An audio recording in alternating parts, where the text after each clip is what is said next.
সবাই কেমন আছো? আশা করি খুব ভালো আছো। আমি সেরকম ভালো নাই, এখানে প্রচন্ড গরম পড়েছে। তাও সত্ত্বে দেখো, সংসারে তো কাজ করতে হবে, এই কাজ করছি। এই দেখো, এখন বলেছিলাম তোমাদের আজকে এই আমের আচারটা বানাবো, গুড় আম। কালকে এটা হলুদ আর লঙ্কার গুঁড়ো মাখিয়ে রেখেছিলাম কালকে দুপুরবেলায়। আর এই যে দেখো 500 ভেলি গুড়, এই 500 ভেলি গুড় দেবো। আর এই দেখো, কড়াই বসিয়ে দিয়েছি, কড়াইতে তেল দিয়ে দিয়েছি, গরম হয়ে গেছে।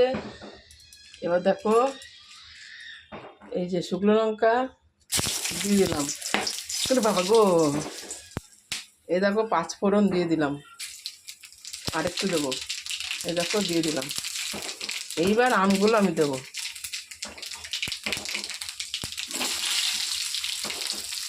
বসিয়ে দিলাম আমের গুড়, গুড় আম বলে এটাকে।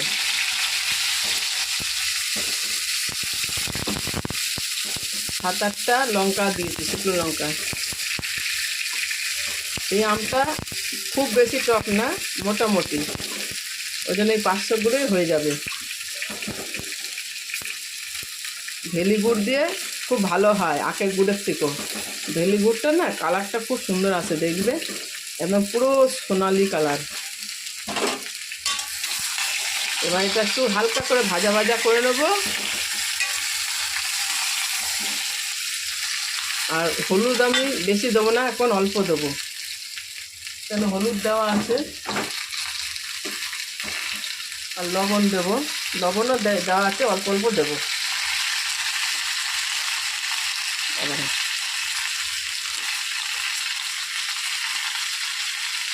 এই হলুদ দিয়ে দিলাম।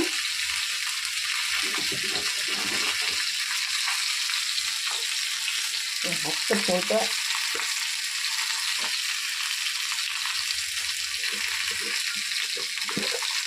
লবণটা তুলছি। এই দেখো, এই 1 চামচি, আর 1 চামচি দেবো।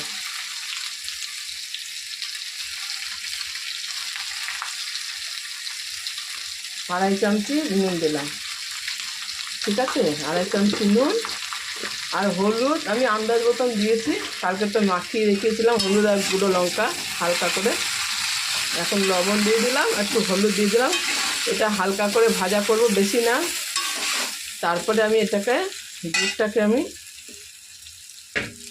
একটু জলে ভিজাই।